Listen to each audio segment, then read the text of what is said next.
শত্রুতা আরো তীব্রতর হবে। এই কথাটা কইও না।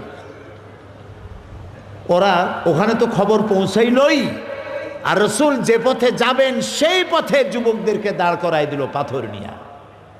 আমার জীবনে একটা বার সেই রাস্তাটা দেখার তৌফিক আল্লাহ দিয়েছেন, যেখানে রাসূল অত্যাচারিত হয়েছিলেন। দুদিকে পাহাড়, দুদিকে পাহাড়, ক্ষুধার্ত নবী, রহমতের নবী, 3 দিনের না খাওয়া, যাইদ সাথে। রাসূলুল্লাহ যাচ্ছেন, যুবকেরা পাথর মারা শুরু করে দিয়েছে।